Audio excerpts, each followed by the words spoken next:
Hey everybody, and welcome to The Void, a show dedicated to filling the void between being an employee and becoming self-employed. Most people refer to starting their own company as taking the leap, as if they're blindly jumping off a cliff and into the unknown. This show is here to help you understand that it doesn't have to be that way. As always, if you like what you're hearing on the show, please do us a favor and help share The Void with somebody else who might be wanting to start their own company. We saw an opportunity to help others understand that self-employment is well within your reach. And just as our businesses have grown organically and by word of mouth, we want this show to grow the same way. So if you see somebody asking questions about starting their own service-based business, please do us a favor and send them a link to the show. I'm your host, Mitch Smedley, and with me as always is David Hilton. Hey, 1 week under our belts, buddy. 1 week of the DIY podcast. 1 week. I wasn't going to say DIY, but yeah, it's kind of that way. 1 week. Yeah. I have some improvements to make on my editing. We all have room to improve. A little but extra color grading, you know. Maybe. No, I got to brighten it up. I'll know you got to give me at least a few weeks. It's right? Almost like it's back to the core episodes of like evaluate performance, make adjustments, and improve. Dun-dun-dun. Ba-dum-bump. Ba-dum-bump. If you're newly listening to the show. The videoing in those is excellent. Yeah, it is. The conversation is suspect as fuck. Yeah. So if you're newly listening to the show, if you go back all the way to episodes 1 through 9, those are our core episodes where we kind of deep dive into like the nitty gritty of everything you need to do to start your own company. And one of those steps is evaluate performance, make adjustments, and improve. We've talked about it a lot on this show. It never ends. No one is perfect, and it never ends. Yeah. You are constantly evaluating, hey, what else can I do? It's the old, when you're not a business owner, it's the old thing of, what can I do to make more money? Nice. You okay over there? Woo! If you know what, no, out of everything that's happened on this show, in 100, this is like episode 177. No one's ever thrown up. No. I've bled. Well, you want to throw up? No, I poured my rum on top and I didn't stir it. I just drank straight. Oh, I just drank straight rum. You're just a pussy. Okay, I understand now. Woo! That is a spicy drink. It's a spicy meatball. No, but what I was saying is like, you know, when you're a young kid, you're like, what can I do to make more money? It was the same thing. Yeah. You're trying to improve your situation. Yeah. Once you've been through the ringer for a while and you're in business and you're like, okay, how can I be better every day? Yeah. What can I grow in that will help the business, that will help my life, my personal life, everything. And well, it's a constant reevaluation. And I still do it all the time. Like, what can I do to make more money? And it's not me personally. It's what can I do to have the business make more money, right? Yeah. And it's not a greed thing. Like, money is a tool. And money is a tool that helps you become successful. And the definition of success is not about how much money you have. It's about like how healthy your business is, how healthy your relationships are, and how healthy you are. Well, success is different for everyone. It is. You know what I mean? A lot of people would be quote unquote successful at $120 a year. Their wife stays at home. They live in this like out in the country and they don't care. They got their own cows, their own chickens. To them, that's successful. Yeah. And there's nothing wrong with that. Yeah. Yeah. For me, like when I say like, what can I do to make more money in the business? It has more to do, like we made a lot of changes at the first of the year for our business. And it's like, they should result in a lot more money. But the reason for that is not out of greed. It's not so I can make more. Like I'm not going to change my salary. It's so that the business can be healthier, because a healthier business, I can buy tools a little bit easier. I can buy vans. I can add staff. I can celebrate and reward the team better. And like all of these things, if the cash flow's there. How's that going, by the way? So far, so good. Now we don't have all the days under our belt. I mean, it's only been 2 weeks. It's been a week. Well, you've been thinking about it for 2 weeks, but yeah. So we our CRM that we're using, they very durable, but they did have an error that I don't know if it's fixed or not. You talking about one of the girls answering the phones? No. Or the Service Fusion? We use Service Fusion for our CRM, and their massive import. CRS is what I was thinking of. Oh, sorry. Go ahead. The import feature to where you can import massive amounts of repair codes at once. Okay. It broke. So our price book is built into 3 import files. And so it's 3 different imports to get all the pricing in there. We imported 2 of the 3, and then their import feature broke, and the third one just stuck in suspend. And so we tried making all these changes the last New Year's, the week of New Year's. And so that way the last 2 days of December were going to be all these changes, and then the first 2 days of January were going to be all these changes. Well, we didn't get them done. And so we really, I had my virtual professional, I'm like, I hate to say this, but we're going to have to manually enter all those. And she's like, well, it's a lot of work, but it is what it is. And she never complains. She's awesome. And so she manually entered them. We got them all in there by like Thursday of that week. So by January 1st, we got them in there, or January 2nd. And so we ran Thursday and Friday with them, and then we were closed this Monday, yesterday, because Kansas City got like the 4th largest amount of snow in a single day ever on record. Yeah, and so it was fun. It's fun. It's still been fun for me. Yeah, I still haven't gone sledding. Yeah, I haven't either. I'm still sad about that. Yeah, but go on. So that kind of shut down the business and shut down everything. The roads weren't clear. You couldn't get to people's houses or anything else, so we just shut things down. Opened back up today, and so we're really only 3 business days in on the new pricing. And so far, no complaints. The guys are liking it. The guys aren't even giving me feedback that the customers are having issues with it or anything else. If they're not complaining, you're probably okay. Yeah, right? Yeah, and the way that I've got my stuff set up with my guys and everything else, when I raise my prices, my guys get a raise too. So they love it. They're like, okay. It's like a double-edged sword, because raising the prices does make the job a little harder as a technician. But at least the reward is there. It's not like a business that raises their prices and doesn't raise the pay. And it's hard for those guys to overcome the... Yeah, my job gets harder and I get paid the same kind of thing. Yeah, and then they automatically are negative Yeah. when they're presenting pricing and this and that, blah, blah, blah. Yeah. Or they don't offer the highest option because they think, oh, the price is going up and they're not going to go up. I'm not going to make the sale, and I'm not making any more money anyway, so who gives a shit? Yeah. Yeah. Yep. But so far it's been going good. So good. Let me ask you this. So Austin's been gone a week. Mm-hmm. Have you noticed less, and I don't know if you felt this way at all ever. Mm-hmm. Do you feel less stress trying to find things for him to do? And like that part has been gone off your plate, and so you're a little more relaxed, or? Yeah, so we kind of talked about it on the last show. We had kind of run through everything my imagination can come up with on the video side of things. I mean, we had some other wild and crazy videos, but they didn't really fit the needs of our YouTube channel. Yeah. And they would probably hurt us in business. Like, one of the video ideas I wanted to do was I wanted to take all the contractor objections that contractors get 24/7. Oh, man. And I wanted to go out into the general public and provide the general public those same objections. Oh my God, I just had a great idea for Tradewinds. And we might do this in Tradewinds. This could absolutely, this would fit the mold in Tradewinds. We go to the supply house and I'm just asking people random questions. What do you hate about your boss? Well, yeah. It's like the smash or pass. It's the same thing. Yeah. You know?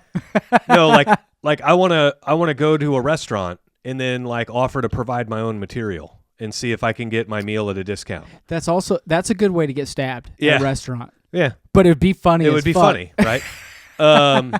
And maybe you should do it. And I want to go to like a coffee shop and be like, $4.99 for coffee. The place down the street has it for $2.99. I think you mean $29.99. Right. And the place down the street has it for $2.99. Yeah. But like, I want to go through all of the objections that contractors get. That'd be good. Like, I want to get my bill. And I want to ask for a breakdown on the invoice, and they'll be like, "Well, it's all on there. This plate was this, and this place was this." Like, no, I want parts and labor. Yeah, I want. Show me how much the peas were. The ribeye steak. Yeah. How much was meat? How much was cook gas? And how much was Antonio? Right. Cooking it up for. And do I have to pay more for an extra like well done steak versus a medium steak because you're cooking it less? He's such a dick move. It'd be great. But like, all of these abstract objections that they'll seem incredibly like audacious if you apply them to everyone else. Yeah. But for some reason, people think they can. This may be one of your best ideas yet. Yeah. I like it. We just never could pull it off on the plumbing channel because it didn't quite fit the needs of that. Well, you don't want being a dick out there because like all of your customers maybe work at a restaurant.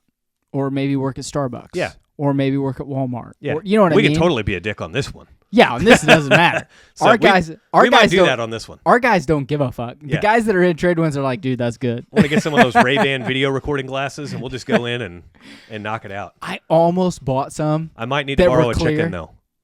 Dude, I got 33 chickens. You can have as many chickens as you want. Because I want to go to a barbecue restaurant and ask them, can I provide my own chicken? And they'll look perplexed, and then I literally set a live fucking chicken on the counter, and I want to get their reactions. Dude, they will, if you put them in a, don't ask me how I know this, if you put one in a small duffel bag with its head out, it'll stay in there. It won't panic. Let's go. The ones... Stay tuned, people. The first 6 that we got, I'm sorry, it would have been the second group that we got of 6. We have 33 now, but the second group of 6. You okay? I poured that strong. Jesus, man. Your face is great. Yeah, it doesn't help that it's the strong captain. Yeah. It's the reserve or whatever, like the extra potent Captain Morgan. I'm going to get back to the chickens, but I'm going to say right now that all of the guys in Tradewinds are like, Mitch is bitching about strong rum. And they're all like whiskey drinkers and vodka drinkers. And they're like, yeah, I can't believe he's my I'm coach. a lightweight. He's my coach. You are a lightweight. I'm a lightweight. Said the guy taking 40 milligrams of weed at night so he can sleep. No, I take 15, not 40. 40 was the accident. I don't know that what was you hilarious, take. By the way. Dude, the only time I've ever seen you high that I can remember was... Probably a ski trip. I only do it at night in the comfort of my own home when I don't have to go anywhere. So at the event at Lake of the Ozarks, it was late. Yep. And you took one to go to bed, and the guys were like peppering you questions. You're up answering them and this and that. And I come up to the house. The rest of us were at the bonfire drinking, having a good time, right? Yeah. I come up to the house, and I was like, what's going on? I can't remember if it was you and Jose or you and somebody, and you guys were just talking, and your eyes were like beet red. Yep. And I was like, Mitch, you got to go to sleep, dude. Yep. And you were like, yep, I'm out. You were like 3 steps up, and Yeah. you're like, where do you think I'm going? Yeah. I was like, you got to go to bed. Yeah, when they hit, it's time. But yeah. So back to the chicken thing, though. Okay. Those first 6 that we had, Layla used to pick them up all the time, like every day Okay. for a year. You can go out there. If I throw feed out there, they'll follow me around. We'll throw you a white leghorn chicken in there. Let's do it. It'll be hilarious. I'm ready. I'm trying to think if there's any laws that you'd be breaking. Probably. But when does that ever stop me? Allegedly. Right? First off, allegedly is correct. Second, never. Third, I can't think of an actual law. Like, if you get one of those little permits that's like, it's my support animal, you could take it anywhere. What's the worst they're going to do? They're going to ask you to leave. Okay, I'll gladly leave. Done. I think you should get the support animal thing and be like, I'm willing to sacrifice my support animal to save $3. Like, that would be hilarious. We talk about the guys coming in. George was here. I think Dan's going to come in and do a podcast the week before the event. We should get them out in some hairy situations and be like, hey, guys. We should. Yeah. Let's see how they respond. From now on, this is the MO when you come into town. So good luck. Trap them in a house with my mother-in-law. You don't have to be a dick. You said hairy situations. First, how do you know it's hairy? Oh, I'm just assuming. I don't even really want to picture that, to be honest with you. What are you doing on the weekends, Mitch? Not that. Not that at all. Oh my God. So before this podcast, me. we were doing a coaching call with one of our Tradewinds members. Charles Nielsen, love him. Good dude. Which, by the way, if you would like coaching calls from David and I, you can sign up for Tradewinds, and we'll help you with your business. TradewindsConsulting.com, peeps. Yeah. No, or there's winning, a link. There's winninginthetrades.com. Or winninginthetrades.com. Yeah. So the subject came up of what do names mean, and I had. So my last name's I don't even know Smedley. how we got I don't there. even know either. And I said, my last name's Smedley, and if you want to laugh your ass off, go look up Smedley in the Urban Dictionary. And everyone's like, oh, yeah, what's that mean? So I got it pulled up here on my computer. Okay. The act of taking a shit, smoking a blunt, and playing Halo simultaneously. That's a Smedley? That's what there's a lot of... The Urban Dictionary is kind of like Wikipedia, like it's user submitted. Yeah. So yeah, it's like when you're about to get fired, what'd you do today? Oh, I sat in my office and fucked up wiki entries. Yeah. Like, yeah, that's what I did. Yeah, like the example here is person 1. God damn, person 2. What? Person 1. I wish I had a bathroom adjacent to my television like Smedley. They don't even mention the weed. Ironically, that was submitted to the Urban Dictionary on my birthday. Are you freaking kidding me? Yeah, it's got the submission date on there. That's funny. Will you take a picture of that and send it to me? Sure. I can't see your screen. So the next Urban Dictionary of Smedley is slang for the U.S. Marine Corps for somebody who handles simple jobs for a superior. And that stems from... I think he means bitch. No. So Smedley is now bitch. There's a Marine hero named Smedley Butler. Oh. Who was a butler for like a major general. And there's a whole story there. I've never even looked into it. I don't want that to be funny. Yeah. So another Urban Dictionary lesson for Smedley. The people usually carry the name Smedley, and these people are usually insanely nice, caring, and loyal and responsible, and don't treat girls like shit, but actually care for them by overthinking nearly everything they do or say. That's just the definition of who you are. That's me to a T. Right? Baby, I don't care that you're banging everybody else. That's fine. Here's I love one. you. Don't leave me. Here's another definition I know of we're Smedley. only 22, but could you just stay with me forever? An unbroken string of musical-sounding farts. That is a Smedley. And the last one is, so we're getting into uncharted territory. This is the last one I looked up. Oh my God. It's usually the guy who's the bearer of bad news. So that goes with being nice. They're all like, "Hey, Mitch, maybe if you go tell the guy that his wife died, yeah, he won't take it badly because you're a nice guy." That actually makes sense. Here's another one. Smedley is a condition whereby the lips become extremely dry and possibly cracked. It may be caused by evaporation of moisture or, more commonly, picking at your irritated lips. And the example is, ooh, you need to cover up that Smedley on your lip. Which lips are we talking about? Yeah, I don't know. So. Oh, man. That's bad, dude. That's not good. That's not good. The last one I'll read, this is the end of page 1. Alternative method for cool, awesome, or fantastic with connotations of cutting-edge hipness. Of course you would choose that one. That ain't me. No, that's not you. Them some Smedley digs on you is what it says. So if you want, here, you want to do Hilton? Yeah, do Hilton. Sorry, I'm eating a cookie. I didn't eat dinner today before I came over. Read it to me. The number one response. What? Let me have it. An individual who is most noted for their affluence and tendency to eat popcorn with a spoon. I mean, that sounds like me. It's synonymous of micromanager. I'm not a micromanager. Ironically, their example is Matt is really being a Hilton towards Dave. It's what it says. Are you fucking kidding me? I'm honest to God serious. Let me look. Matt is really being a Hilton towards Dave. Okay, go to the next one. I don't like where this is going.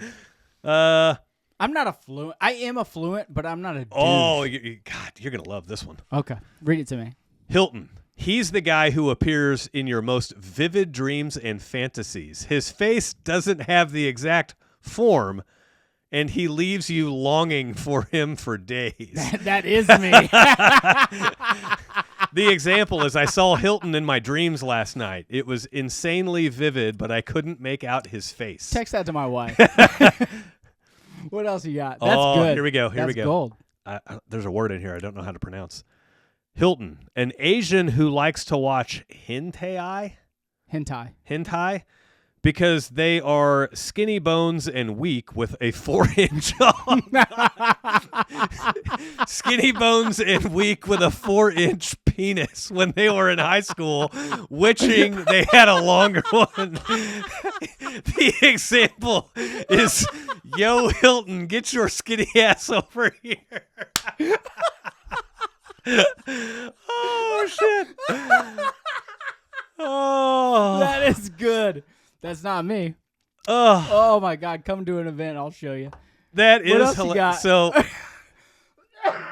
now we're getting into versions of Hilton. Oh my God! My wife is walking into the wrong moment. We're looking up our last names on the Urban Dictionary. Let me repeat to you, for those that don't know, my wife just walked in. Let me repeat to you the last one I just read. Oh, my Hilton, side hurts. an Asian who likes to watch hentai because they are skinny bones and weak with a 4-inch penis when they were in high school, wishing they had a long one. Is that not good? Look at her. She's like, I know that's not what it is. Yeah. Yeah. It's a complete opposite to the one before that, where they're thinking about you in their dreams. Yeah. So here is Hilton-ized. 98% wasted or stoned, 1% table dancing, and 1% surrounded by your drunk or high friends. That's a pretty good application for I was David. thinking your wife walked in at the exact right time. Yeah. She's not a Hilton, but that might be her. She could be the table dancer. I'll be the drunk friend. You're 98% wasted. We're good. I can't argue. I mean, what am I supposed to say? And here's One more. Hiltoned, to be jailed for drunk driving.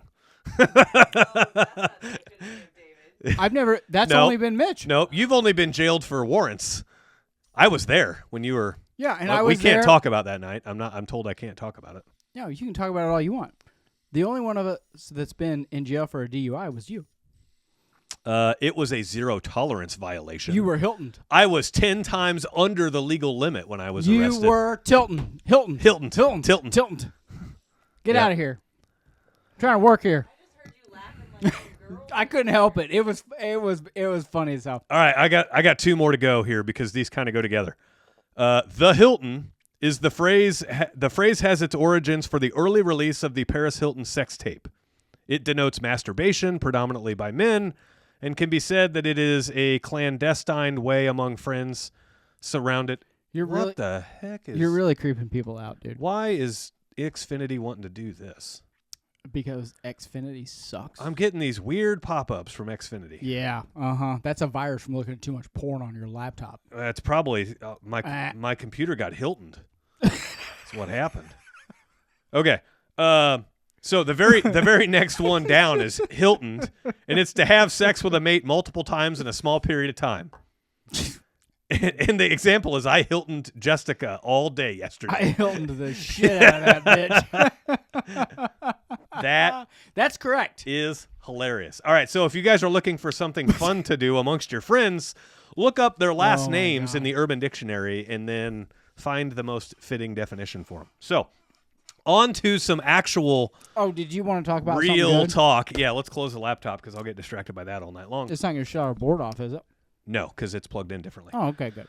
So I want to talk about here we are at the beginning of the year, and we've got to make tough calls in our businesses. No matter the size of the business, you are a leader.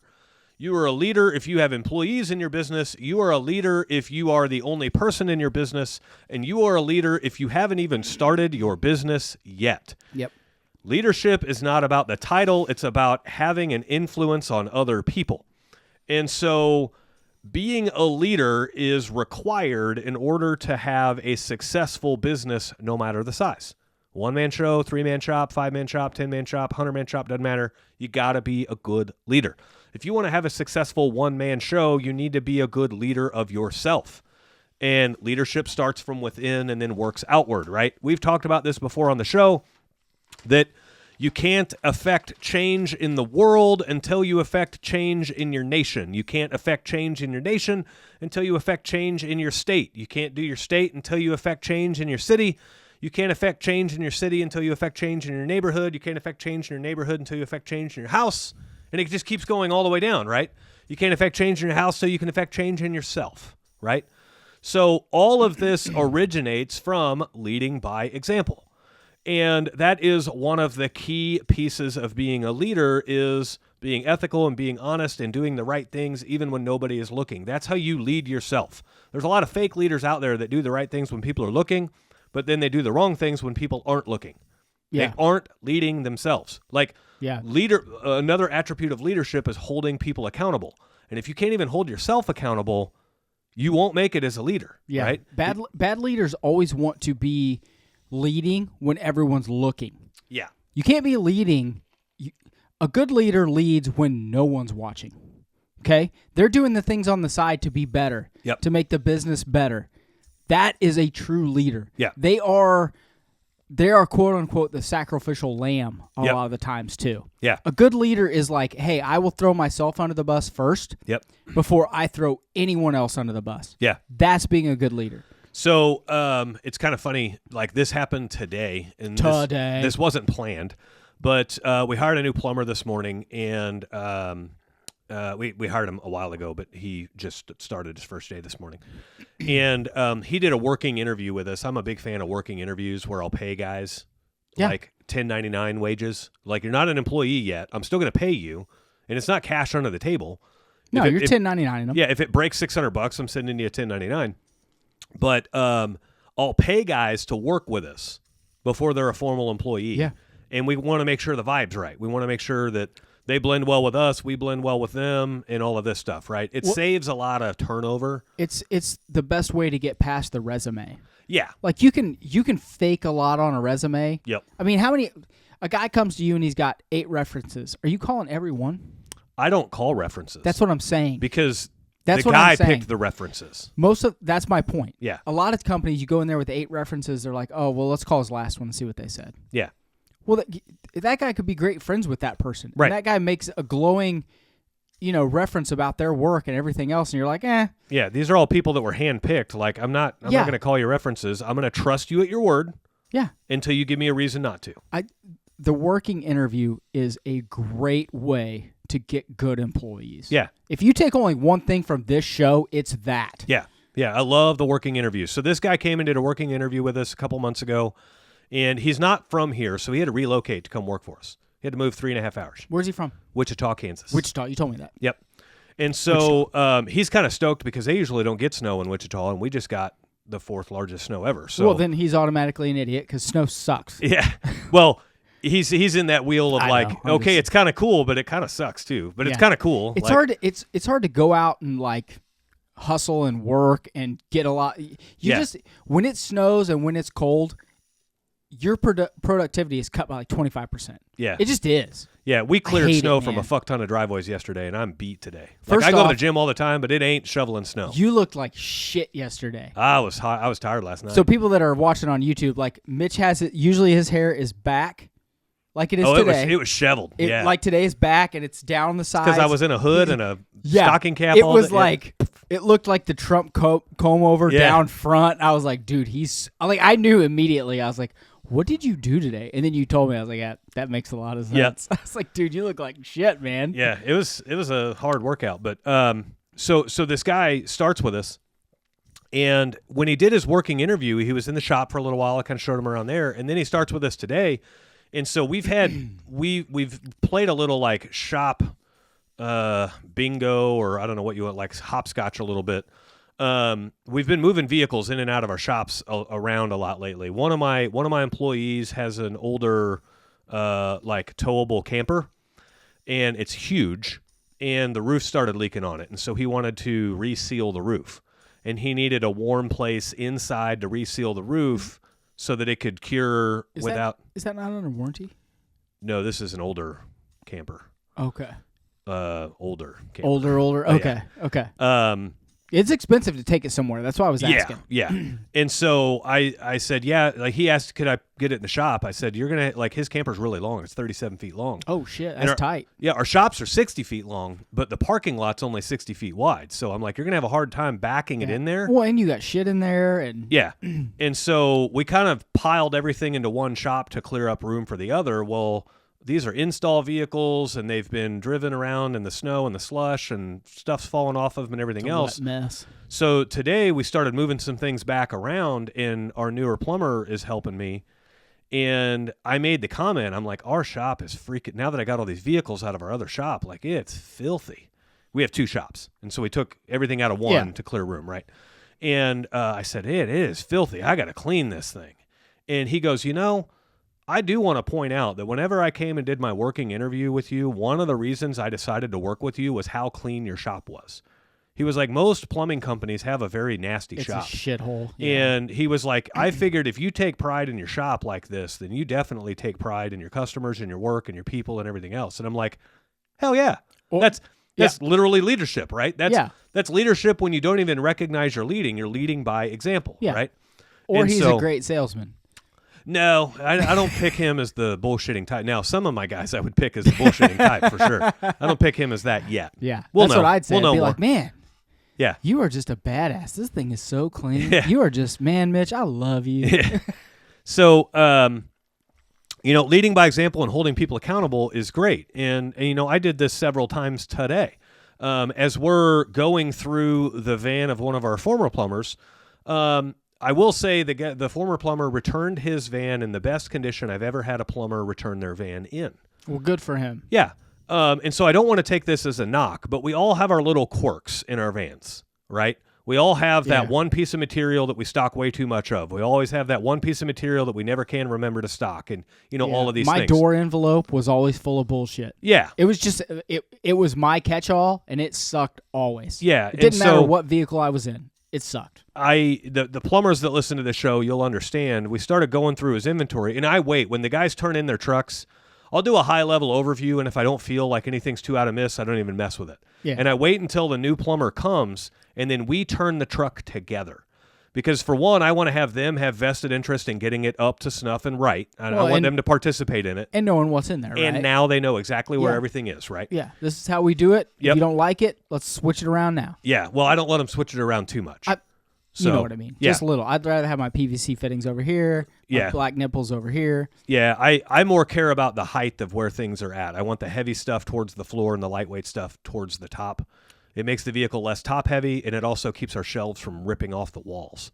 Yeah. So, but as we're going through this, like we started going through his PVC fittings, and they were largely okay. He was overstocked on a lot of stuff. We probably pulled out, I don't know, an extra 100 PVC fittings of various ones that were too much. It's not a big deal. It's not huge. It's not a big deal. But I found a total of, we left 8 on there. So I found a total of 22 inch-and-a-half PVC male iron pipe adapters. What? 22. Why? And like the only way we use those is if we're rebuilding somebody's sink drains. We would use those as a trap adapter. Yeah. Or even though they come in our trap bag kits. Maybe that's why he had so many. But the only other reason we use them is for sump pump discharges. I'm like, dude, you had enough MIPs on here to do 22 sump pumps. Like, what the hell? You only had 2 sump pumps on the truck. He had probably been opening up those PVC traps and been just throwing them in there. No, these are the full blown PVC ones, or the tubular ones. They were the thick ones, not the little thin shitty ones. But like I took a photo of it and I texted it to the team, and I said like, hey guys, don't do this. Like this shows that we were a little out of touch with our truck stock here. Yeah. And we went to the supply house with a not accurate list. And we were like ordering off of feel and emotion instead of like what's actually needed. He ran out of them one time, and he was like, "Man, every order, he's like, I don't get another one." And I say that without knocking the guy because we all have our quirks. Like this was 10 years ago. I didn't even have our company. I was managing another company at the time, and we had to let a guy go, and we found like 17 rolls of paper towels in his trucks. And I'm like, "What do you need?" Like that's more than an entire case of paper towels. Like, what do you need 17 rolls of paper towels for? You can never have too many paper towels. Yes. You can never have too many paper towels. The worst. We fired a guy for, like, horrible performance. And our shop, this was, again, at a former company, we had a shop mechanic. The fleet was big enough that they had a full-time mechanic in the shop. And I would, first off, if I didn't have money, I would love that job. Oh, he loved it. I would love that job. I mean, he raced cars on the nights and weekends, and he wrenched on our shop vehicles all day. Yeah. And we didn't have clunker shop vehicles. No, he's just listening to the radio, having a great time, getting it. I would love that job if it paid worth his shit. Yeah, he's changing oil. He's doing tires. Man, that'd be great. He was, if you have Dodge ProMasters, he's changing headlights every day. Because, I mean, I guarantee a Dodge ProMaster has got a headlight out. He had one of those little chest clocks, and he's like, okay, how fast can I do it today? And one side kept his record. He just, every time, how good can I do? Yeah. And anyway, so he had the luxury, like part of his jobs was he was tasked with turning trucks as we let employees go. And he wouldn't really do a lot with the inventory. His was still the maintenance side of things. But he'd have to work through the inventory a little bit to handle the maintenance side of things. Yeah, the shelf's falling off. To handle the shelves falling off and to make sure that the routers, like he would also maintain the routers, and so make sure the routers were good. Make sure all those trucks had winches in them, and so he'd make sure the winch was operational and stuff like that. He went to go move a bucket off of a shelf, and it tipped over on him because he was unprepared for it to be full of liquid. And what that liquid was... Don't tell me it was shit. It was golden shower. This particular employee peed in the back of his truck in a bucket and never emptied it, and he had a 5-gallon bucket full of piss on an upper shelf in his truck. And I've never seen that mechanic so mad in his... I mean, he was fuming. Did he just walk into the office and be like, I need that guy's home address He didn't even walk right now. He pulled his shirt off, he pulled his pants off, and he got in his car in his underwear and he went home. And I'm just like speechless. Like, I don't blame him. I don't blame him at all, right? Yeah. I'm like, wow, that was mild for handling that, right? Yeah. And then the owners, like I was pretty close with the owners of that company. The owners came down and they're like, where did he go? They just see him driving away. And he went to shower. I'm like, you're going to want to give him a few, like he might not even be back tomorrow. If you get his resignation, don't be alarmed. Here's what happened. And I told them what happened. And they were like, oh, man, I got to call him. Yeah. And so, and apologize. Be like, yeah. Hey, take a shower. I'm taking you and your wife to dinner tonight. I'm so sorry. That's exactly like it's a very similar. Like he called him. That's what I would do if I was a boss. That's what I'd have done. He called him and the guy picked up the phone. I'm surprised the guy answered. He picked up the phone and you could hear him screaming on the other end. And the owner of the company was like, dude, I'm sorry. Like, do what you need to. Take as much time as you need. That is absolutely disgusting. If you want to go get checked out at a hospital, we'll pay for it. Like, I mean, that is, it's infectious, biohazard type shit. Could be. And it splashed on his face. I mean, it got him. And he was like, I might throw up on the show today. He says, I don't know what I'm going to do yet. I'm going to put together a care package for you and I'm going to drop it off at your doorstep tonight. You don't even need to be there. Yeah. And I don't know how, he didn't quit. And he's still a great employee, but that's like what a good boss does, right? Yeah. They realize, well, it's not a good boss. That's what a good leader does. Yeah. He's like, okay, I got you. A bad leader is like, oh, so you're taking your lunch early? You'll be back in 30 minutes? How about I come back and stab you in the face, you son of a bitch? Come back with a brick. Yeah. A brick. But how about I burn your business to the ground, you son of a bitch? The, leadership is about setting high standards and then holding people accountable and enforcing those standards, right? We were talking this morning on one of our other Tradewinds coaching calls with a guy who has a cancerous employee in his company that he's wanted to fire for like 3 months. Yeah. And there's a funny rift in the leadership of this company where he kind of owns the company, but he kind of doesn't own it. It's like he's taking over ownership from his parents.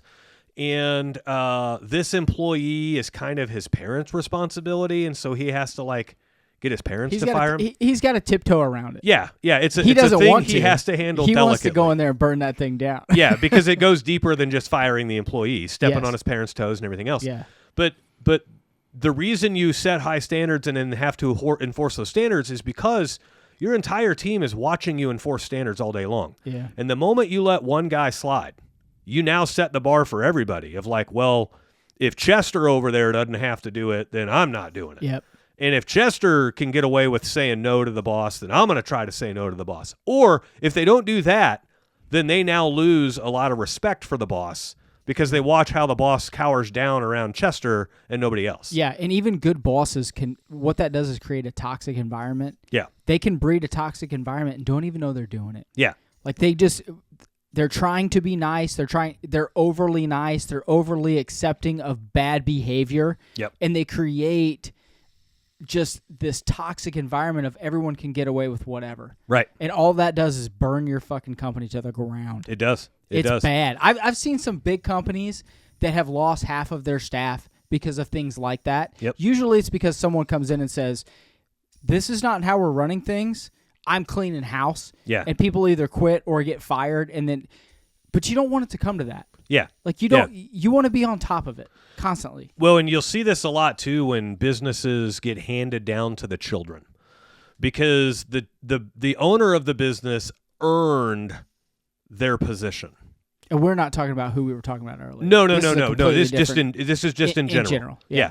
The owner of the business earned that position, and then the child comes in with most likely less tenure than a lot of the other employees there and everything else.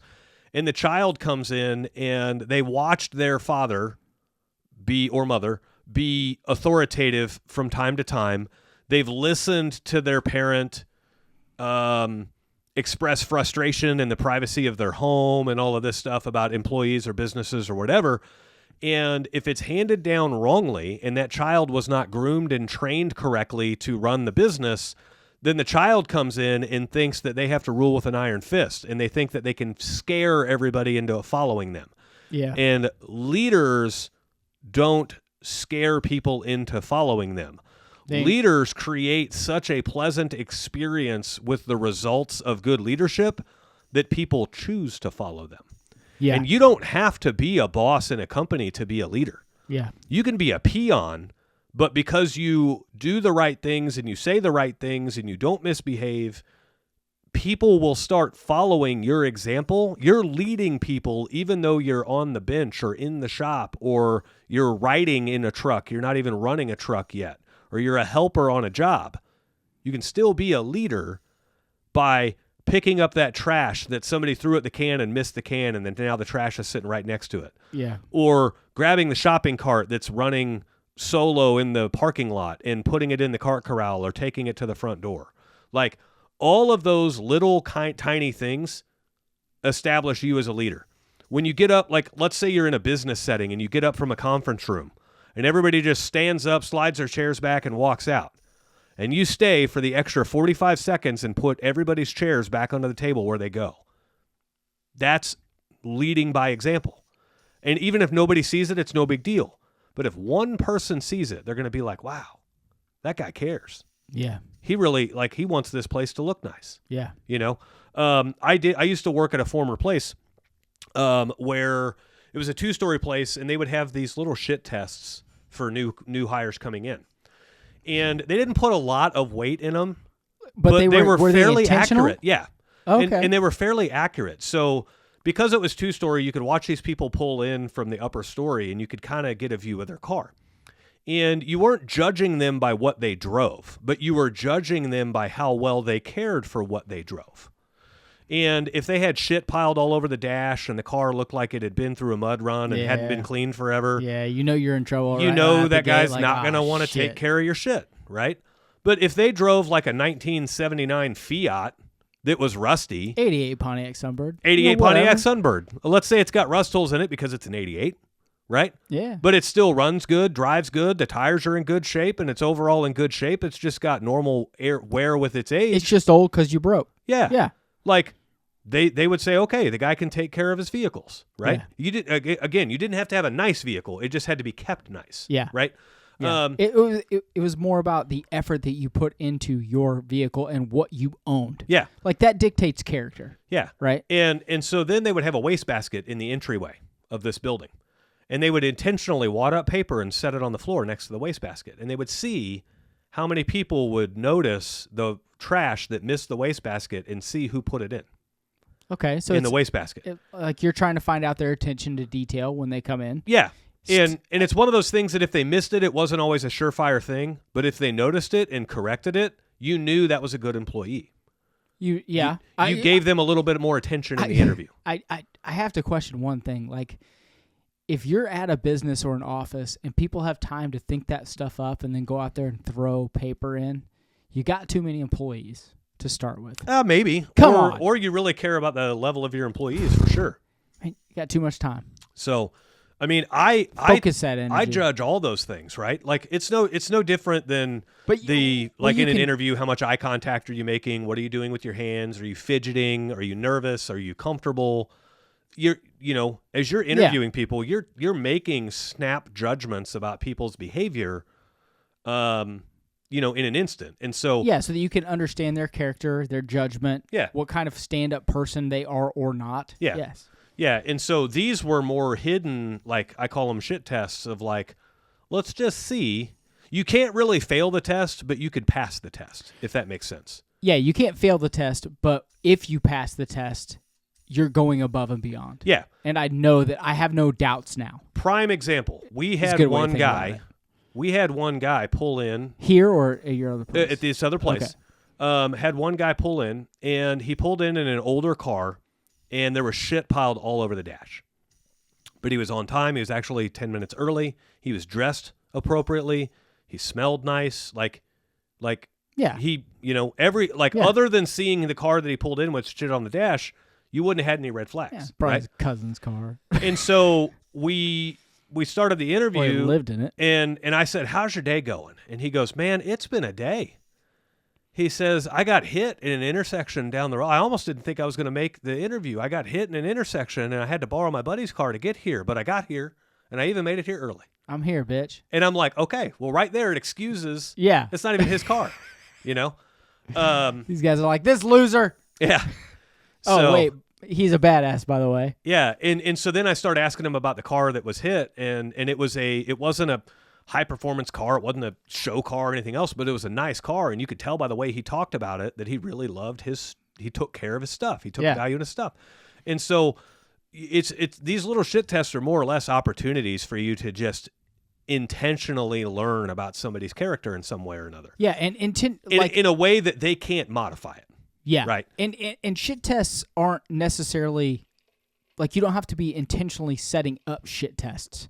Like, shit tests are, like, when you have someone, you got to get that under control. Are you okay? It's strong. I'm trudging through. Like, when you have the all-day interview. Yeah. It's all shit tests all day. The all-day interview is like, you don't have to plan shit tests. You can just observe. That's what I'm saying. Did he put his shoe covers on? Right. Did he make eye contact when he walked into the house? Did he give them options? Well, I don't know how deep yours are, but like, did he literally sweep up every crumb underneath the kitchen sink when we replaced that P-trap? Yeah. Like, literally, and my point is, there are shit tests that we all go through every day. Yeah. And as a leader, it's a good way for you to test your employees without testing your employees. Yeah. When you're aware of the shit tests that are going on and you're like, oh, he didn't do this, he didn't do that, be aware of them. Yeah. Put them in the forefront of your mind when you have a new hire. Yeah. Or are making a new hire. Yep. Or are doing like you did and, have, you were looking at me really weird. Or we were having all-day interviews. Yeah. Working interviews. Ironically, so this new hire candidate actually came to us from listening to The Void. I probably owe you dinner. You owe me way more than dinner, but that is not what we're talking about today. Hey, I don't do that. I did that once in college, but that's it. I don't even know what to say about you, S and a D. No, I think Mitch is kidding. I hope Mitch is kidding. I'm absolutely kidding. I'll call Craig. This I know guy, you're a roommate. Yeah. No, this guy used to listen. He still does listen to the podcast, and he heard us, nice. talking about him, and that's what kind of got him following me and everything else. But there's a common term nowadays that gets thrown around, and there's a very common rebuttal to it. So I don't want to act like I authored either of these, but there's a certain group that likes to throw out the term toxic masculinity. And are we about to get on another topic? No. Oh, why not? I like it. Let's go. And then there's we all know toxic masculinity is absolute bullshit. Of course it is. Right? Because what's toxic is not the masculinity. It's the absence of masculinity. Yeah. In a male, it's the absence of masculinity is toxic. And the reason why is because masculinity has everything to do with strong leadership traits. Masculinity is setting high standards. Masculinity is handling your business. Masculinity is leading by example. Masculinity is holding people accountable, right? Yeah. And including yourself. And so when you see a guy that's fit and trimmed and lean and well-groomed and dressed nicely, if he's showing off his muscles because his clothes fit tight because he's built muscles, that's not toxic. That's a sign of like dedication and discipline and leading by example. Yeah, and good behavioral habits. Yeah, and good fitness and good commitment to a standard that he's set for himself, right? Those are not toxic things. The absence of those is toxic, right? So let's go the extreme opposite. Some skinny, scrawny, malnourished, underfed guy that sits in front of video games all day long in his mom's basement, that ain't masculinity. No. That's toxic right there because he's not contributing at all. Yeah. Right?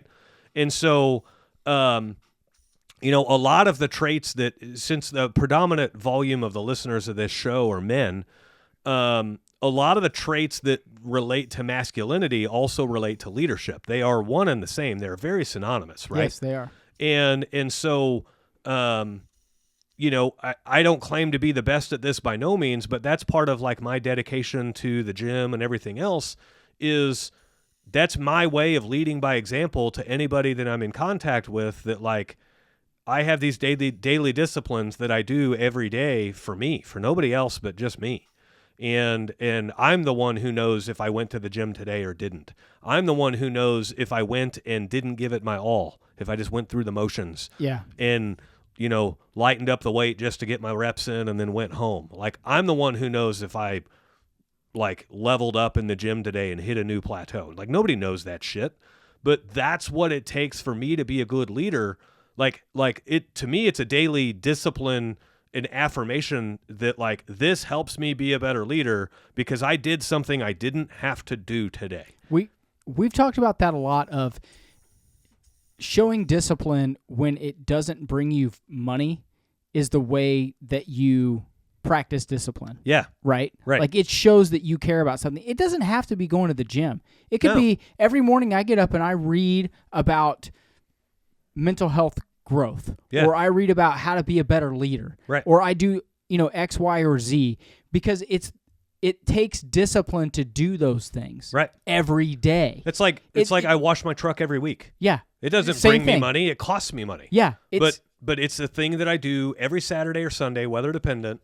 I wash my truck, I vacuum out the inside, I wipe it down, and then I'll even go above and beyond. And if I have like a special thing in the middle of the week, I'll do it again in the middle of the week. Yeah. Just because there's a difference between spotless carpet and carpet with 3 blades of grass on it because they fell off your shoes. Yeah. Practicing discipline when money's not involved sets the standard for everyone else. Yeah. And regardless of what that is, you have if you're doing that in your own personal life, it makes you a better leader. Yeah. You know what I mean? 1,000%.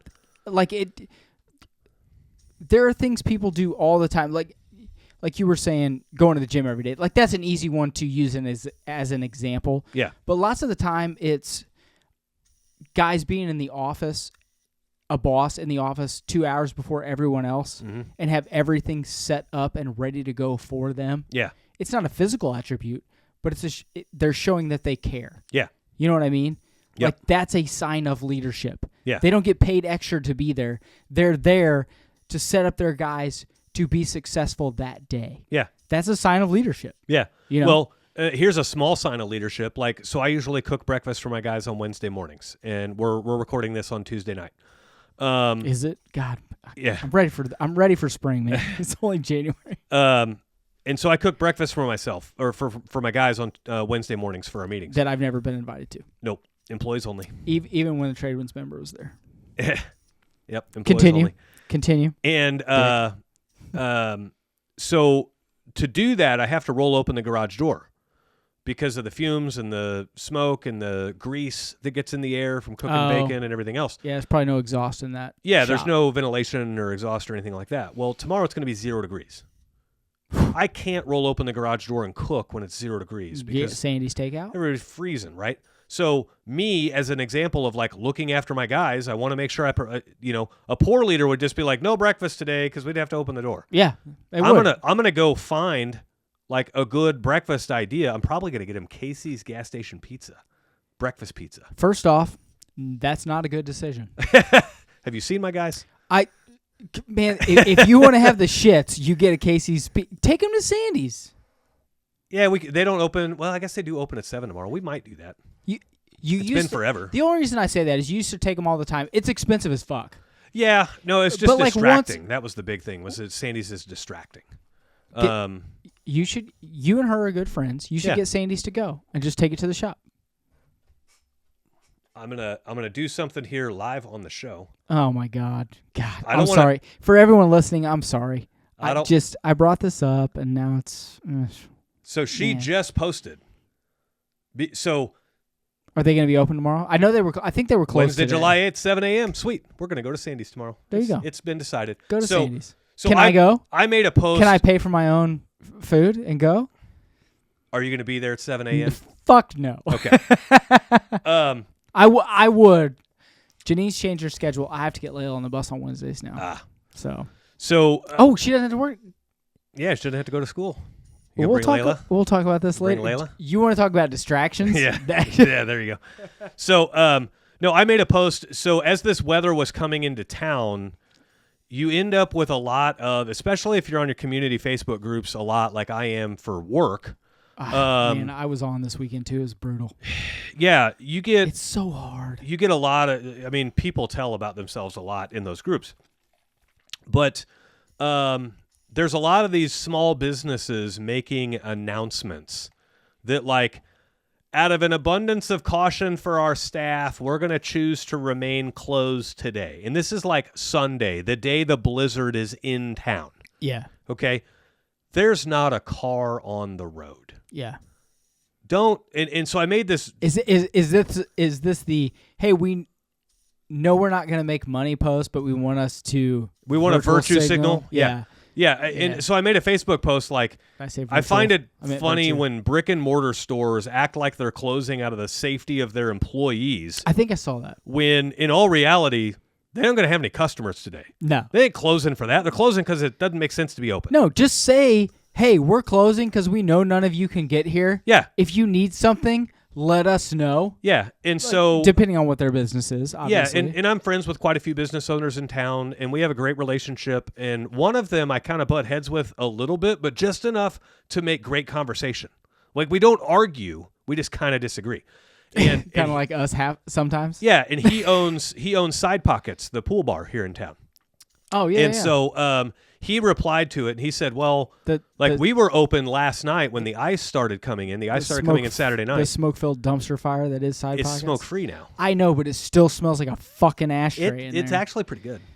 But anyway, he made a comment that he's like, I kicked everybody out. We were busy because we were one of the only places open. Like, you motherfuckers got to get out of here. But then the ice started coming in, and I closed down and kicked everybody out, and that was for everybody's safety. Employees, patrons. Yeah. You know, if you die in a car crash tonight, you can't shop here next week, right? You can't play pool here. And I was thinking, I don't want you to sue me or your family to sue me, but he's like, yeah, you can't come back. And so I was like, keyword. Employees and patrons. Yeah. Right? It's the whole thing. It's the community. I didn't know you were friends with that guy. Yeah. How do we not get to go up there and drink for free? So he does that. If he sees me up there, he comps my tab, and I'm like, motherfucker, I'm not coming up here to get free drinks. I'm coming up here to give you business. How often do you go to Side Pockets? Once a month. I'm probably up there 10 or 12 times a year. You know what? I don't know you as well as I thought I did. Yeah, Danielle and I go there on date night sometime and play darts. So it's fun. Okay. But continue, sir. And so then Erica, who owns Sandy's, she was like, yeah, we were closed out of our employees and blah, blah, blah. And I'm like, look, I get it. It's like, you guys are both using the right words, employees and patrons. It's the people that say out of their employees that they're just lying through their teeth. Yeah. And she was like, tell you what, the next time we close, I'm going to actually say it's because it doesn't make profitable sense for us to be open. So she did today. Yeah. Today was like the first day back, and it's like busy, right? Yeah, no one's going up there. If I was her, I'd have been like, Mitch Smedley told me to do this. Don't use his plumbing services. Yeah. Fuck you, Mitch. Yeah. No, so she made a post today. She was like, well, we tried, but there's just nobody in the store. It doesn't make sense for us to stay open. We're going to try again tomorrow at 7 a.m. Hopefully by then our parking lot's plowed. Their parking lot's not even plowed yet. Who in the hell owns that center? What don't know. Fuck? And so... That's a huge one. It's the same one as Side Pockets. I know. Abundant Life Church is in there. I know. The gym is in there. What's the name of that gym? Physique Fitness. I know you know the name of every gym in the fucking tri-state area. So, Interesting. Yeah, and then a couple of people were like, "Did Mitch put you up to this?" And, Yes. and I'm like, "Fuck yeah, I did. Hell yeah!" So as a reward, bringing the whole company to her restaurant tomorrow You know at what? 7 a.m. That's great. You should text her. You should be like, hey. I'm gonna text the whole company as we speak on this show. Okay, what do you want me to talk about? We can all just keep talking. Oh shit! I thought we were about to like wrap up the show. Have you noticed how long the shows have been going lately? They're getting longer. They've been getting long. I think we need to start. We either need to start cutting them in half, or just start shortening them up intentionally. Because it's, dude, some of those have been like 2 hours. Yeah, maybe. I mean, I like you and all. I like the conversation. I like the banter. I think we get a lot of good stuff out. But I mean, damn. Yeah. How long can I listen to you talk? I talk a lot. I have a lot of words. Oh. You do have a lot of words. I will say this. I've listened to the people that have been listening to the show for a long time know that I don't listen to the podcasts. Yeah. Okay? Because I don't give a fuck. It drives me insane. But I have to. Now, because you fired Austin, with super short. Not fired. Let Austin go. We eliminated the video Whatever. position. No, stop. Semantics are over. Well, I don't want the listeners thinking Austin did anything bad. No, he's great. Austin did not do anything bad. We just eliminated video. Austin was great. Yeah. Love Austin. He did a great, fantastic job. And I didn't even pay him. Okay. Right. So he did. Yep. Where was I going with this? You haven't listened to me talk, and now you have to edit the podcast because Austin used to do all that. Yes. Okay. So now that I'm having to listen, I've gone back and listened to a few to try to get on track and know what I'm doing. You do make some really good monologue points where you roll for about 15 minutes. Yeah. Back in the day when we first started this, none of that was happening. Nope. Good on you. You know how I got that way? By listening to every show we've ever put out. And evaluating performance, making adjustments, and improving. I don't think that's true. It is. I think you have intentionally decided I want to be a better speaker. Yeah. And then have listened to self-help, mm-hmm. whatever, anyone else has been like, I'm going to get better at this. Yeah. And I don't know if you've noticed this or not, but I'm actually applauding you. Job well done. This is rare. Mark the date. Mark the time. What is today? Yeah. It's been January really good. 7th. And you know how I know it's good? A lot of the comments that I've read too. Yeah. Are like, oh yeah, this and that and that and that. Yeah. The worst part is now I've got to up my game and it fucking pisses me off. You're welcome. So you're welcome. Fuck you. We've talked all the way around the leadership side of things, especially leadership within yourself. Yeah. Let's round this out with some funny comments. So funny comments about what? You know what all that stuff I just said had nothing to do with you randomly bringing up stuff. Yeah, I know. And now we're going to do it now. We're going to shift gears. Okay. Yeah. All right. You know I'm always down for new fun stuff. What do you got? Where's the best place for me to find these here? What are you talking about? Are you talking about YouTube or are you talking about? We cropped up a YouTube short about my wife's car getting stolen. Yeah, we passed 3 million views the other day. Yeah, you sent me the thing. I was like, holy shit. Posted it up on YouTube. It's sitting at like 3.3 million views right now. Damn. And up to about 2 million views, 99% of the comments were like, they were supportive in some way or another, right? Because the whole purpose of the video is the cops did nothing. Like, I did all the work for them. I found the stolen car, told them right where it was. It wasn't the cops' fault. It's the dispatcher. Go back and listen to the last couple episodes. You'll understand. Yeah. Yeah. But so they were supportive in one way or another. They were agreeing with the video, and only 1 or 2% were like bad. Yeah. Well, something happened about the upper 2 millions, close to 3 millions in views. There's something that flips in somebody's mind where they start getting maybe jealous that you have a video with that many views. And so now they start hating the person that posted it. And so wasn't me, America. Yeah.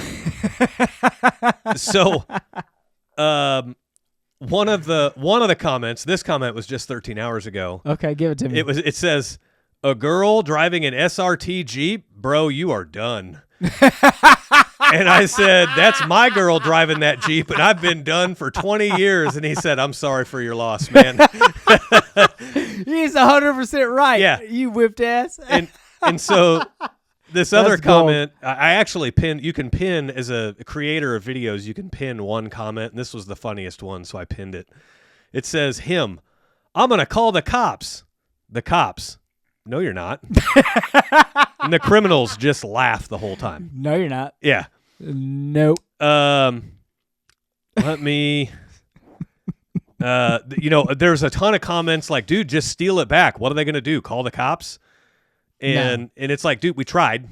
It wasn't there. We went back with the keys and it wasn't there. First off, you're 100% right in your first thought. You should have got out, stabbed a hole in 4 tires, and got back in the car. Yep.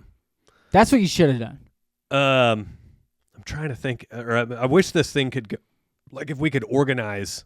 Oh, you can't organize the comments. You can't organize them by like number of likes or anything else. No. A lot of the comments, like, again, I don't know what these people look like. I have no clue, right? Yeah. All I know is that from a block and a half away when I was turning around, 2 guys run out of a house, holding up their pants, run across the street to the car, get in and take off. There were some pretty racist comments. There's a lot of comments on there talking about like, well, pulling up their pants, running across the street. We know who stole that. I know a lot of white guys that... Yeah. Like, stop. And if they stop. if I knew the race, I would say it because it's factual. I honestly have no clue what their skin color is. Yeah.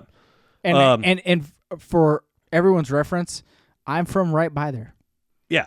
So, I mean, like...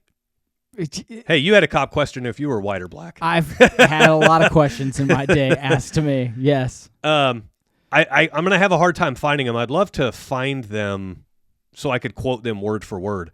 But there's a lot of them that are showing up now calling me entitled.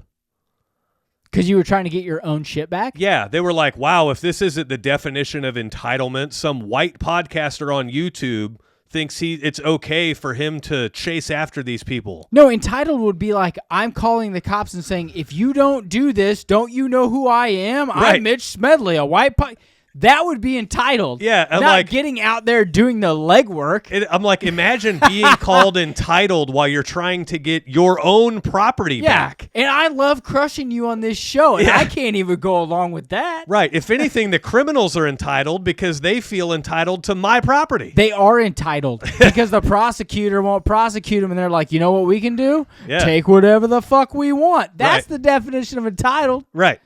Yeah, it's kind of funny how the psyche of the view count changes the types of comments that you get. Yeah, well, it's like anything. When someone views that you've had success, quote unquote success, right? Mm-hmm. Then they view you differently. Yeah, it's a real thing. Take Elon Musk. When Elon Musk was on, I'm going to say the come up. Like he was already a billionaire, but like had only made Tesla, and he was the savior to the libtards. Right. Yes. So like, we got a guy. Yes. When a foreigner comes into the U.S. and immigrates properly to the U.S. and then comes up with a company called PayPal. Oh, you're talking before Tesla. Before Tesla, that was his first big thing. Yeah, right. I know. And so he creates PayPal and then sells it, and people are like, "Wow, he gave us the ability to exchange funds digitally." Awesome. What a genius. Right? I love him. He's the private, like he gave credit card usage to people instead of business to business or people to business, right? Yes, but he was still charging the same interest rate, you dipshit, right, and making just as much money for a 0.25% less. But he made it possible, right? And then he comes up with Tesla, and they're like, oh my gosh, he's a visionary. He's such a good leader, and he's going to save the world, and oh man, he's just so thoughtful and everything. Well, then he creates SpaceX, and everyone's like, oh my gosh, he's doing things at half the price of NASA and twice the speed, and he's just so amazing. He's so anti-government. He's great. Yeah. And then he aligned himself with Trump. Oh my God. And now these same people, these exact same people hate him for the very values that they used to love him for. I got this girl on my social media feed. He has not changed. Not changed a bit. The only thing he said is, hey, by the way, we can't manipulate free speech. Yeah. And I think it's bullshit. Yeah. That's all he said. Yep. And literally they're like, oh, you're not on our side? You're gonna push our agenda and you're gonna tell the truth? Yeah. He's the devil. Well, and because he aligned himself stupid with Trump, like I've got a friend in my Facebook that's like, I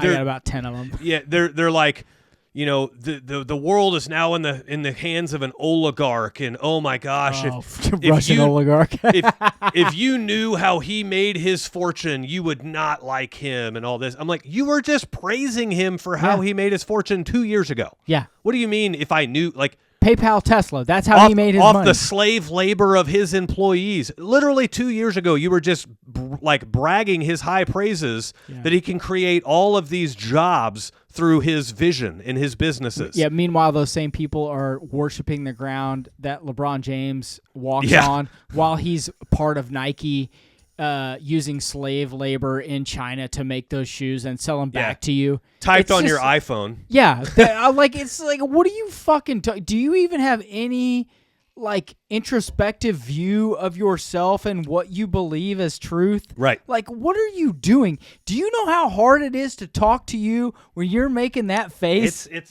a strong drink. It's going to take me all night to finish it. But it's just... It's insane to me, the hypocrisy that people go through in their own lives and own views in a span of 6 months, 8 months, 2 years. It's crazy. You want to talk about like leadership in masculinity? When I don't remember who he was interviewing him, but when he had recently bought Twitter, now X, and advertisers. I should get on there. The liberal. I have an account, but I don't understand how it works very well. Dude, do you know? To me, Twitter's like a gossip thing, and I don't like gossip. Do you know how you can tell you're old? You can't understand X or Instagram because I can't do either. No, I understand Instagram and I understand Facebook. I don't understand Instagram. Twitter's hard because I do like the fact that on Twitter I could literally write 2 lines and then just be like, "Oh, no one knows who I am." Yeah. But I'm still not on there. Yeah. I don't know. Twitter's kind of wild for me. It's weird. Go ahead. Sorry. He was being interviewed, and all of these advertisers, these extremely liberal companies, were pulling their advertising. And he was interviewed about it, and he was like, they were asking him, like, are you worried about the financial stability of Twitter if all these advertisers pull out? And he goes, you mean like leverage me, like try to bribe me with money? I don't need money. He goes, fuck you. And then he like turns to the cameras and he was like, I'm talking to you advertisers. If you think you can bribe me with money, fuck you. And he reiterates it. Yeah. And I mean, that is setting high standards. That is leadership, right? We will not be bought. We will do what's right for the nation without being bought. And what happened today? That's for the TW guys. Today. What happened? Do you know? No, I don't know. I worked all day today. I'm sorry. I'm behind the skew. Mark Zuckerberg. He went down to Mar-a-Lago yesterday. Mark Zuckerberg today announced that there will no longer be fact checkers on Facebook in the effort of free speech. Yeah.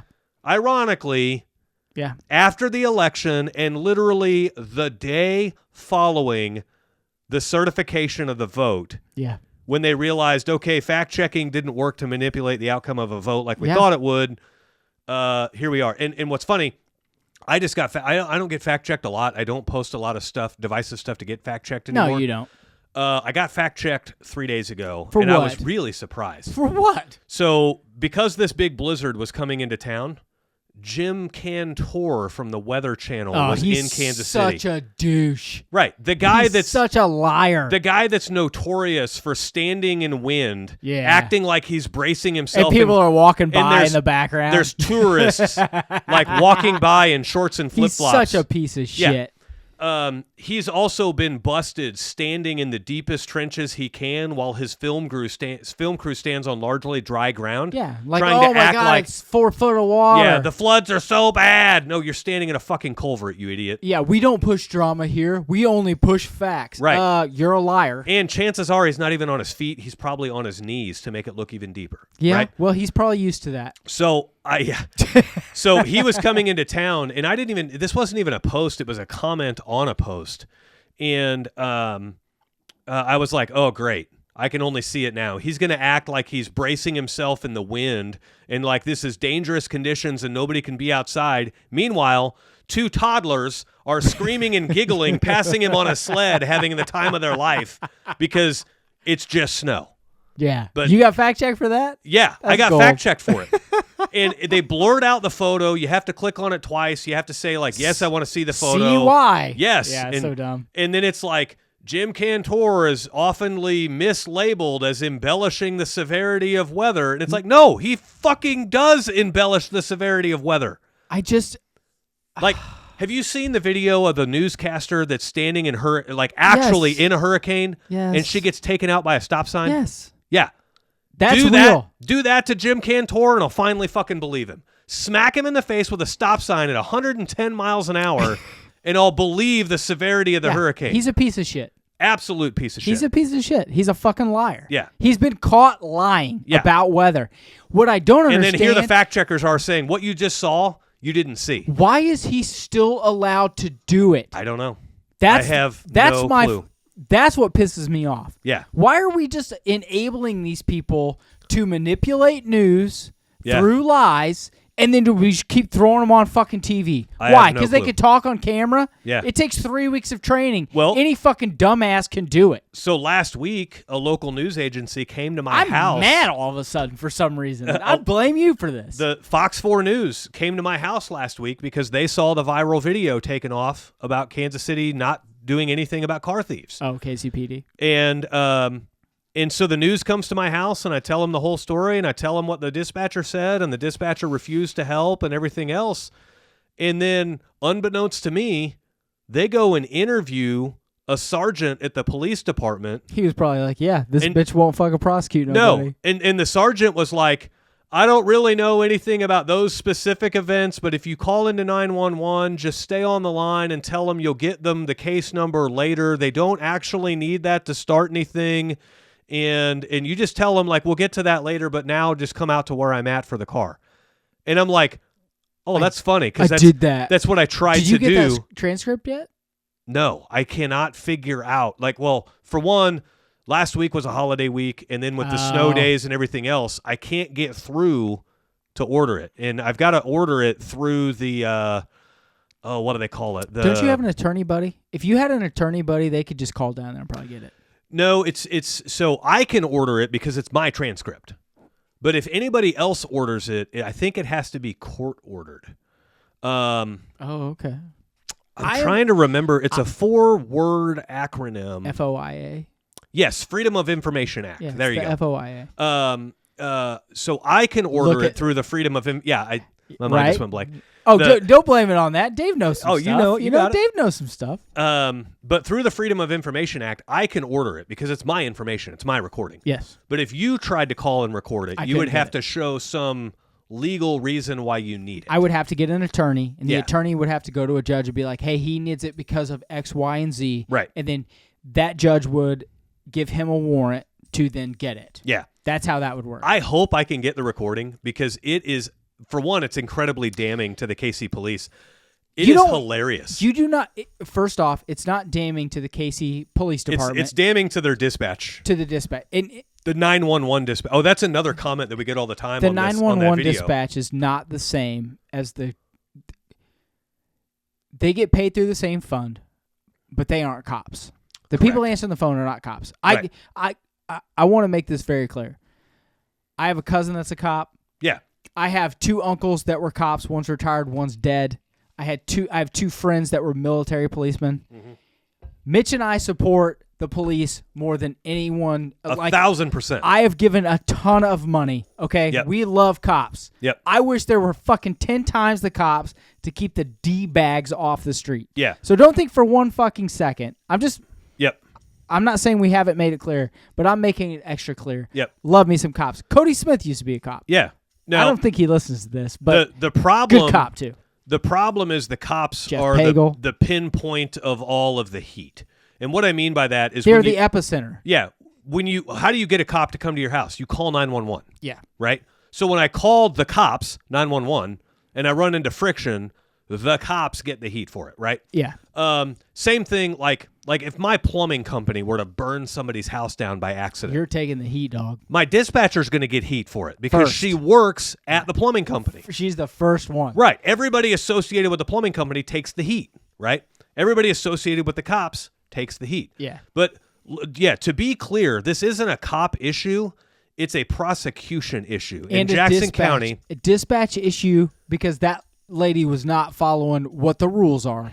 I don't know what the rules are, so I can't say that. But what I'm and saying, she's full of shit. what I'm saying is if prosecutors don't prosecute criminals, cops don't have any motive to do their job.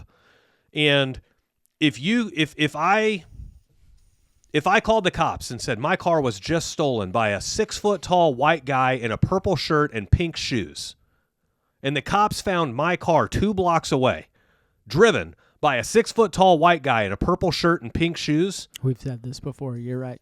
they would get them with possession of stolen property. Yeah. They would not charge them with a crime. Yeah. Right? Which is a misdemeanor, not Right. a felony. And that's because Jean Peters Baker, our current Jackson County prosecutor, She's out now. She's on her way out. Piece of shit. She was the biggest piece of shit prosecutor Piece of shit.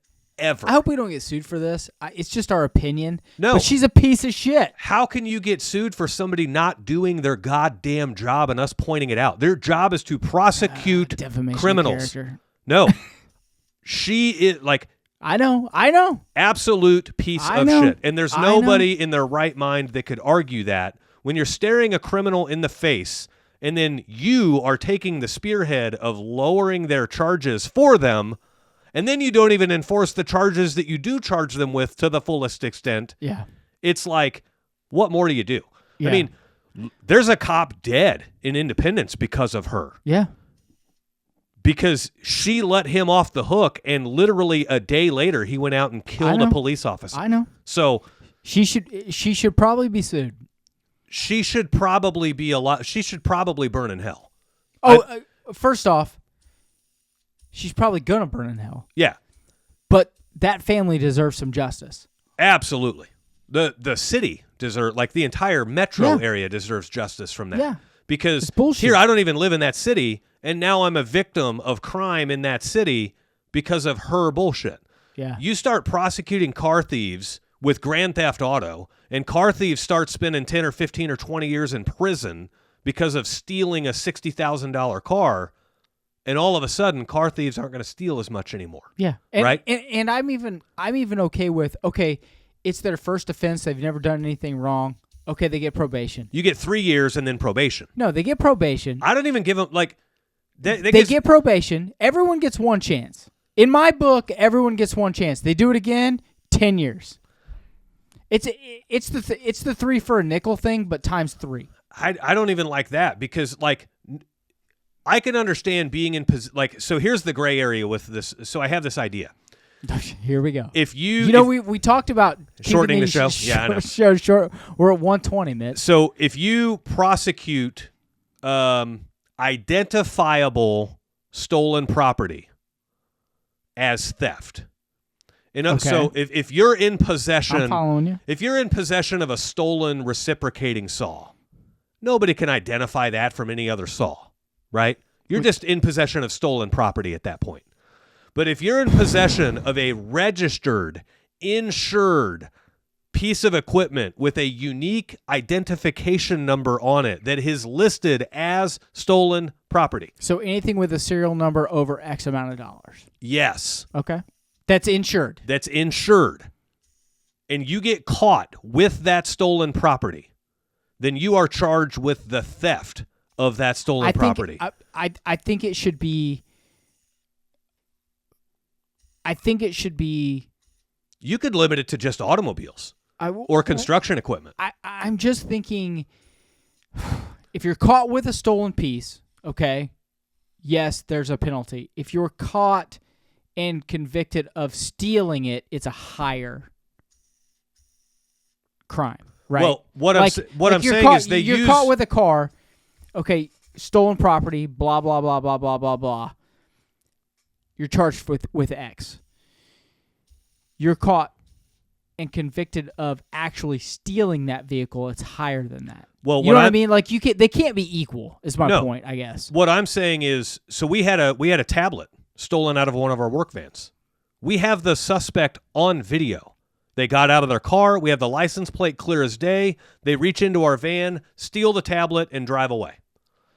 The cops' exact words are, we can't go to the prosecutor with this because we didn't see them do it, and we can't assure ourselves that the man that the vehicle is registered to is that man. In other words, depends on how clear that evidence is. Well, video.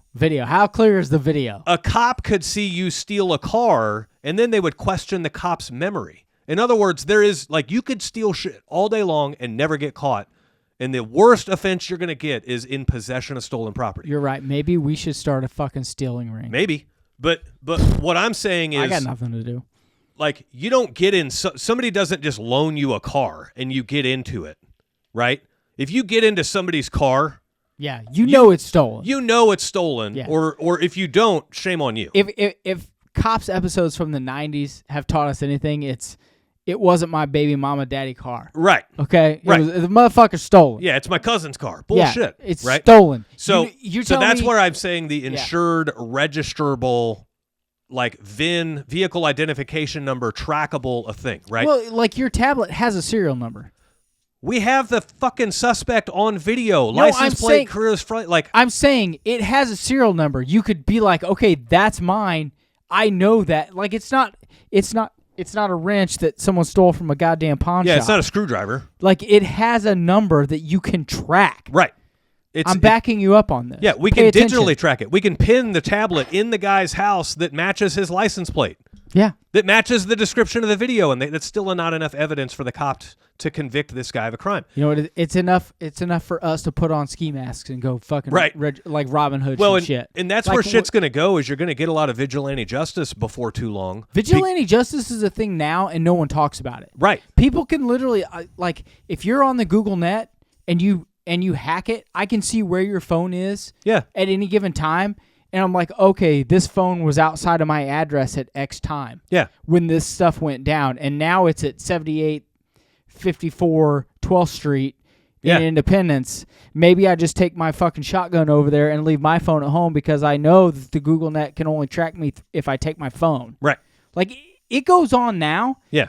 And it is only exacerbated because there is no prosecution. Right. So it's like the lack of prosecution has created that problem, and that problem's going to get worse because of the lack of prosecution. Right. And that's that where, makes a lot of sense. Yeah, that's where I'm saying this isn't a cop issue. Imagine being a cop and putting in all the legwork to bust, hey, I just came across 15 stolen cars, and these people that I busted with them match the descriptions of the thieves of all 15 of these stolen cars. I worked hard. I did my detective work. I got him, Gene. And then, I got him. And then the prosecutor's like, it's possession. We can't prove they stole it. Yeah, and then that guy's like, you know what? I'm going to leave my phone at home. I'm going to go over to Gene's house. I'm going to throw 5 gallons of gas in her car and set it on fire. Maybe. That's probably what should fucking happen. Yeah. So that's, fuck. Those types of facts are what, for one, keep our ass out of a sling on defamation of character, because it's not defamation of character if it's true. No, it's 100% true. It's not libel or slander if it's true. And if you have a poor character, you defamed your own character. You defamed your own character when you chose not to prosecute a murderer. You let him back out on the streets and he kills a cop the next day. Yeah, you're a piece of shit. That's on you. You're a piece of shit. Right? We're wrapping up this show, but how do you sleep at night as that person? I don't know. I have no clue. I mean, how do you fucking sleep at night? That's a problem she's going to have to answer to later in life, afterlife. I don't know. Yeah, but I love I love the immorality look, and they're like, oh, God's not real, heaven's not real, hell's not real, blah blah blah. Yeah, and like, okay, so how do we get people to be moral? Yeah. So what are we doing? Are we going to full anarchy? Because if we are, yep. Let me know now. We're circling back that way. Because I'm ready. Yeah. Like, fire. If we're gonna fire it up, fire it up. Yep. I don't want to be 65 and can't be trudging through the woods for 4 miles. Let me know now. Yep. It's fucking crazy, man. Yeah, it's nuts. So, wrap us up. We I'm kind of got tired, off man. on this I'm fucking tired. stolen car tangent again, but No more stolen car stuff. Well, it's highlighting more of a bad justice system than anything else. But guys, if this show taught you value or anything else, actually, there's one more question I have for everybody on this show. Oh, God damn it. If anybody on this show has AirPods or earbuds, not AirPods because I'm Android. Anybody on the show has earbuds that will work with an Android that will actually get loud, feel free to find me on Facebook and text them to me. Whatever you got, because my earbuds don't get loud enough, and I hate it. And it's not because I'm losing my hearing or anything else. This is Mitch's problem. He can't wear headphones to cancel noise because he's paranoid and has ADHD. Yeah, I won't wear headphones in the gym. And he won't wear inner ears because the same thing. No, I'll wear inner ears. If they allow outside noise.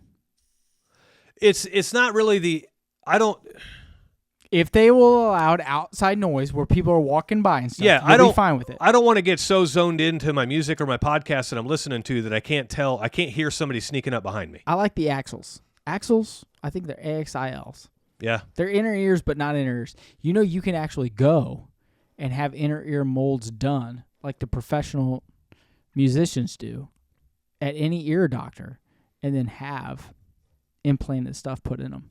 Yeah. Yeah. They're pretty badass. They're only like $300. Well, if anybody's got any ideas, let me know. I just fucking let you know. Well, I'll take more ideas than that. Okay. I'm not saying yours is bad. I just want all of them. Reach out to Mitch. I want all the ideas. And tell him that Dave's right. Yeah. And maybe I'll send you something. There we go. So, find me on Facebook, Mitch Smedley. I currently have the blue check. I'm actually letting the blue check lapse. It's Facebook's latest recommendation for me to try to get professional mode on Facebook. Facebook can't even tell me why I don't have professional mode. And so they're wanting me to let my blue check membership lapse and then uninstall the app and reinstall it after I don't have a blue check anymore and see if professional mode is available. So very interesting. It is interesting. I don't have the blue check. It's David Hilton. And if you find me, don't find me, I don't give a fuck. Yeah. So you know. Or you can email us at mitch@tradewindsconsulting.com or dave@tradewindsconsulting.com. I will answer those if you email me. Yep. Until then, we will see you guys later.